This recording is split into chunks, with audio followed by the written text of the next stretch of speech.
దివ్యవాణి TV ప్రేక్షకులందరికీ శుభోదయం. యేసుక్రీస్తు పరిశుద్ధ నామంలో ప్రియులారా, మీ అందరికీ స్వాగతం, సుస్వాగతం.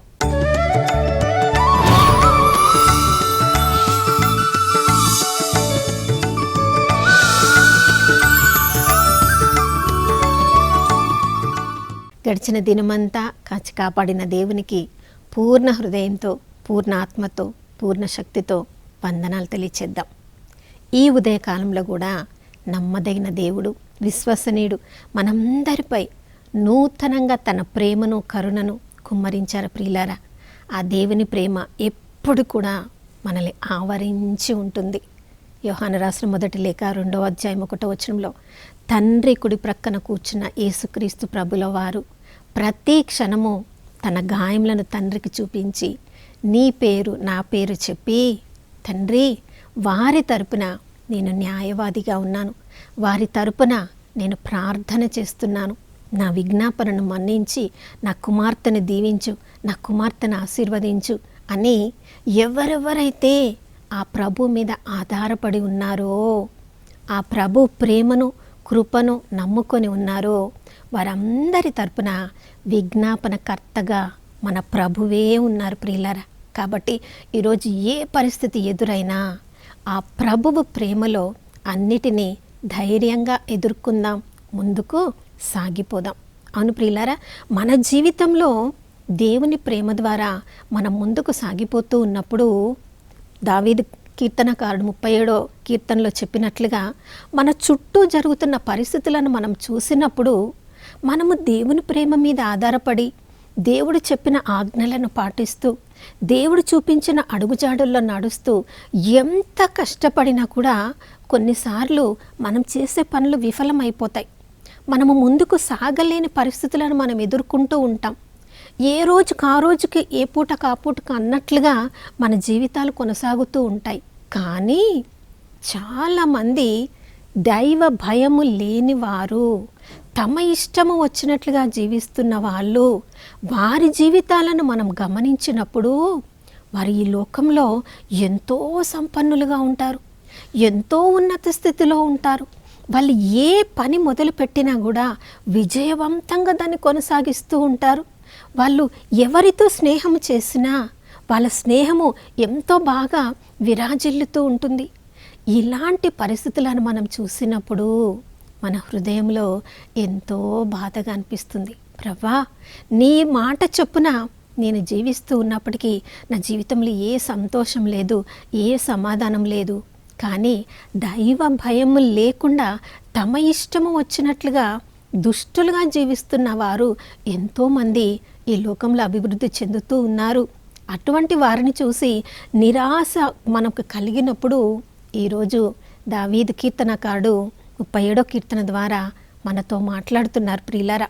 37వ కీర్తనలో 3వ వచనంలో మనకు చెప్తున్నారు, మనం చేయవలసింది ఏంటంటే ఈ చుట్టూ ఉన్న పరిస్థితులను చూసి మనం వ్యసన పడవద్దు, మనం భయపడవద్దు, మనము భయపడి పారిపోవద్దు. కానీ అన్ని పరిస్థితులలో దేవుని నమ్మి మనం ఏ మంచి చేస్తున్నామో దాన్ని చేస్తూ ఉండాలి.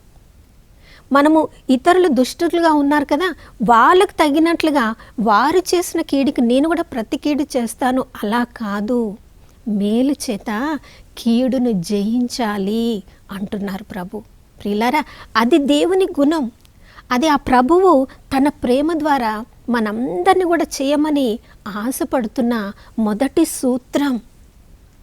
ఇతరులు మనకి ఏమి కీడు చేశారని కాదు, కానీ ఎవరు నాకు కీడు చేసినా, ఎవరు నాకు హాని చేసినా నా దేవుని ప్రేమ నన్ను నడిపిస్తున్నట్లుగా నేను మాత్రము అందరికీ మంచి చేస్తాను. ఆ విధంగా అందరినీ అర్థం చేసుకొని మనల్ని ఆశీర్వదించే దేవుణ్ణి మనం నమ్మినప్పుడు ఆ ప్రభువు నా కోసం, ఈ లోకంలో ఎవరు నా కోసం మరణించలేదు, ఎవరు నన్ను అర్థం చేసుకోపోవచ్చు, అందరూ నాకు కీడు చేయవచ్చు, కానీ ఈ నశించే శరీరం కొరకు నేను ఆశపడకుండా, ఈ ఆశీర్వాదం కొరకు నేను చూడకుండా, నా ఆత్మ నశించిపోకుండా నేను పాపంలో ఉన్నప్పుడే యేసుక్రీస్తు ప్రభుల వారు నా కొరకు సిలువలో తన ప్రాణాన్ని అప్పగించారని ఆ రక్షణ సువార్తను మన హృదయంలో మనం నమ్మాలి.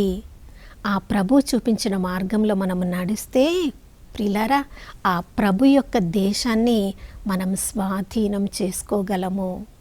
ఎవరెవరైతే ప్రభు చూపించిన ఆ యొక్క సూత్రాలను, సువార్తను నమ్మి మంచిని చేస్తూ ఉంటారో వారి యొక్క ప్రభు యొక్క దేశాన్ని, ఈ లోకంలో కూడా ప్రభు యొక్క రాజ్యాన్ని వాళ్ళు స్వాధీనం చేసుకుంటారు.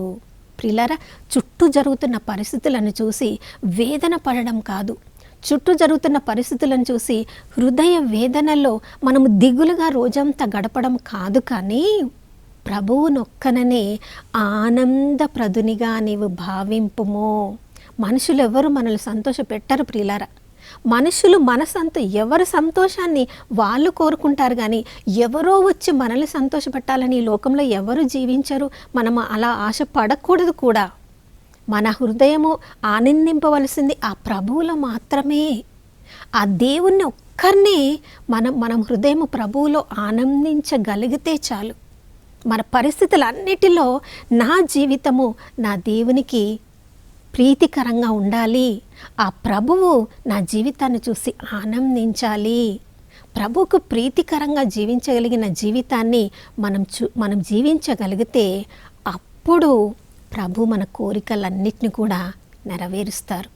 మన హృదయము అందరి మంచిని ఆశించగల కోరికను కోరితే తప్పకుండా దేవుడు మన మంచి కోరికలన్నిటిని నెరవేరుస్తారు. మనం అందరం మనుషులం, సాధారణ ప్రజలం. అన్ని మంచి కోరికలే ఉండవు. కొన్నిసార్లు మన హృదయంలో చెడు కోరికలు కూడా ఉంటాయి.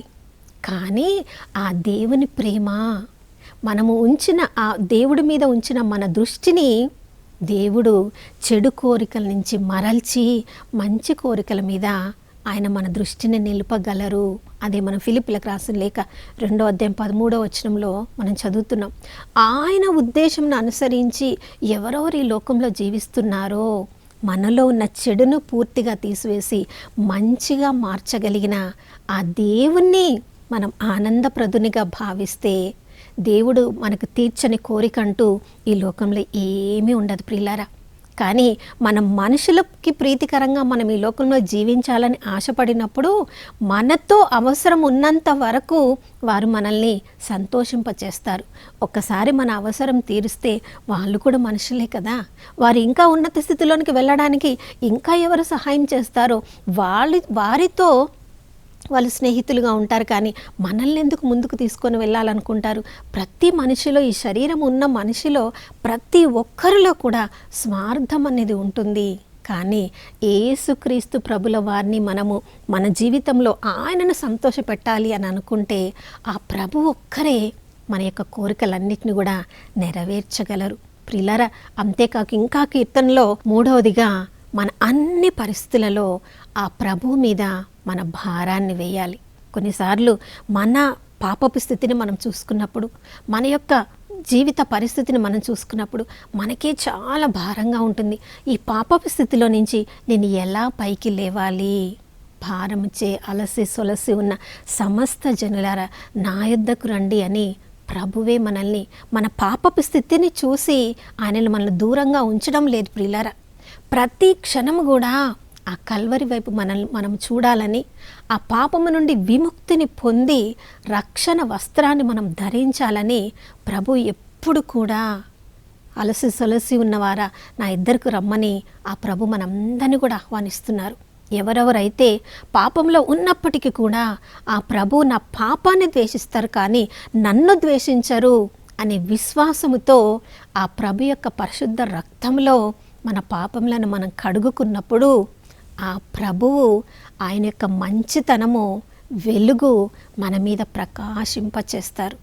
అప్పుడు ఆ దేవుని యొక్క వెలుగులో మనము ధర్మవర్తనులుగా జీవిస్తూ ఉన్నప్పుడు మనలో ప్రవహించే వెలుగు చుట్టుప్రక్కల అందరికీ కూడా మధ్యాహ్నపు వెలుగులాగా ప్రకాశింపచేస్తాడు. ఒకప్పుడు మనమే అంధకారంలో ఉన్నాం, కానీ ఎప్పుడైతే మన భారమంతా, పాపపు భారం కూడా పశ్చాత్తాపంతో ప్రభు మీద వేసినప్పుడు ఆ ప్రభువు మనల్ని నీతిమంతులుగా మార్చి, ధర్మవర్తనులుగా మార్చి, మన నుండి వచ్చే ఆ వెలుగు ప్రజలందరి ముందు కాంతివంతమైన జీవితాలుగా మనల్ని మారుస్తారు. ప్రియులారా, మనము మన పాపపు జీవితాన్ని మార్చుకొని ప్రభు చూపించిన దారిలో మనల్ని నడుస్తున్నప్పుడు ఎంతోమంది మనల్ని వెనక్కి లాగాలని చూస్తూ ఉంటారు. ఎంతోమంది తిరిగి ఆ చెడు కోరికలకు, చెడు జీవితానికి మనం వెళ్ళాలని ఎంతోమంది మనల్ని లాగుతూ ఉన్నప్పుడు, అలాంటి పరిస్థితులలో కూడా మనము నిరాశ చెందక, నిరీక్షణను కోల్పోక ఆ ప్రభువు ముందే నెమ్మదిగా నిలిచి ఉన్నప్పుడు ప్రియులారా, వారందరూ కూడా ఈ దేశమునే కాదు పరలోకాన్నే వాళ్ళు స్వాధీనం చేసుకోవాలి అని ప్రభువు కూడా ఆశపడుతున్నారు. ప్రియులారా, ఎవరెవరైతే తమ సొంత నీతివంతమైన జీవితము కాదు కానీ యేసు ప్రభు రక్తము ద్వారా వచ్చే నీతివంతమైన జీవితం కొరకు ఆ ప్రభు దగ్గర వేచి ఉంటారో, ఆ ప్రభు సన్నిధిలో నెమ్మదిగా నిలబడి ఉంటారో. సుంకరి తన స్వీయ నీతిని గురించి అక్కడ గొప్పగా చెప్పుకోలేదు. తన పాపమును బట్టి కన్నులు కూడా పైకి ఎత్తలేని విధంగా ఆ ప్రభు సన్నిధిలో దేవాలయము బయటే నెమ్మదిగా నిలిచి ఉన్నప్పుడు తన సొంత నీతి గురించి గొప్పగా చెప్పుకున్న పరిసయ్యుడు బాహాటంగా సంతోషంగా వెళ్ళాడు, కానీ దేవుడు ఇచ్చే శాంతిని, సమాధానాన్ని అనుభవించలేకపోయాడు. కానీ తన పాప భారంతో పశ్చాత్తాపపడి దేవుని ముందట నెమ్మదిగా నిలిచి ఉన్న సుంకరి మాత్రము ప్రభు ఇచ్చే శాంతి సమాధానాన్ని అనుభవించి తన జీవితాన్ని సుఖంగా శాంతిగా జీవించడానికి ప్రభు సన్నిధి నుంచి వెళ్ళారు. నా ప్రియ సహోదర సహోదరి, మనందరి జీవితంలో కూడా ప్రతి క్షణము దేవుడి మీద మన దృష్టిని పెట్టినప్పుడు ఈ లోకంలో జరిగే వాటి మీద దృష్టిని కాకుండా మనల్ని నడిపించేది ఆ దేవుడే అన్న సత్యాన్ని మనం తెలుసుకున్నప్పుడు మన జీవితాలు ఆ దేవునికి ప్రీతికరంగా మారగలిగితే మన జీవితము మనకే కాదు ఎంతోమందికి సుమాతృకగా మారుతుంది. మన జీవితం ఎంతోమందికి సువార్తలాగా మారుతుంది. మన జీవితము ఎంతోమందిని రక్షణలోనికి నడిపిస్తుంది. అప్పుడు మన చుట్టూ జరుగుతూ ఉన్న అన్ని రకాల దుష్టత్వాలను గురించి మనం వ్యసన పడము, కానీ మన జీవితము వారి ముందు సూర్యకాంతి వలె వెలుగుతూ ఉన్నప్పుడు వారందరినీ కూడా రక్షణ అనే వెలుగులోనికి తీసుకొని వస్తాం. ఈరోజు ప్రభువు నిన్ను నన్ను ఆ పిలుపుతో పిలుస్తున్నారు నా సహోదర సహోదరి. కాబట్టి మనం లేవాలి. రక్షణ సువార్త మన జీవితాల ద్వారా అందరికీ వెలిగింప చేయడానికి ఈరోజు మనందరినీ కూడా రక్షణ సువార్త దివిటిల్లాగా వాడుకోమని ప్రార్థించుకుందాం. నాతో కలిసి ప్రార్థించండి. పరిశుద్ధమైన దేవానికి స్తోత్రములు తండ్రి. ప్రభా, ఈ లోకంలో జరుగుతున్న చెడుతనాన్ని, దుష్టత్వాన్ని మేము గమనిస్తూ ఉన్నప్పుడు మా యొక్క హృదయాలు వ్యసన పడుతూ ఉంటాయి. మేము ఎంతగా ప్రభువును నమ్మి ప్రభు చూపించిన దారిలో నడుస్తూ ఉన్నప్పుడు ప్రభా, ఎందుకు మా జీవితాలు ఇలా అయిపోతున్నాయని కొన్నిసార్లు అవిశ్వాసానికి కూడా మేము గురైన పరిస్థితులను బట్టి, క్షణాలను బట్టి క్షమాపణ అడుగుతున్నాం. ప్రభా, ఈరోజు మరొకసారి మా చుట్టూ ఏమి జరుగుతున్నా నిన్ను నమ్మి మంచి చేయాలని ఆశపడుతున్నా దేవా, నీకు స్తోత్రం. నిన్నొక్కరినే ఆనందప్రదునిగా భావించాలని ప్రభా ఈరోజు మా అందరితో మీరు మాట్లాడుతున్నారు. మీకు స్తోత్రం. ప్రతి క్షణము కూడా మా చుట్టూ జరుగుతున్న వాటి మీద మా దృష్టిని, ప్రజల మీద మా దృష్టిని పెట్టకుండా మా జీవితానికి ఆధారమైన, మూలమైన యేసుక్రీస్తు ప్రభుల వారు చూపించిన రక్షణ సువార్త మీద మా దృష్టిని పెట్టి ముందుకు సాగుతూ ఉన్నప్పుడు ప్రభా, మా పాదములకు వాక్యమే దీపంగా మా యొక్క వెలుగును, మా యొక్క దారిని వెలుగుగా మార్చినప్పుడు అయ్యా మా జీవితాలు మీ కొరకు ప్రకాశింపబడతాయి. అటువంటి రక్షణ సువార్తను ప్రకటించే దివిటీలుగా మా అందరి జీవితాలను ఈరోజు మార్చమని యేసయ్య పరిశుద్ధ నామములో అడిగి వేడుకొనుచున్నాం తండ్రి, ఆమేన్. ప్రియులారా, ఈరోజంతా ఆ ప్రభువును ఒక్కనే ఆనందప్రదునిగా భావించుదాం. ఆ ప్రభు మన కోరికలన్నీ తీర్చబడునుగాక. మరొక నూతన శుభోదయంలో మనం అందరం కలుసుకునే వరకు దివ్యవాణి టీవీని వీక్షిస్తూ ఉందాం. ఇమ్మానుయేలు, దేవుడు మనతో ఉన్నారు.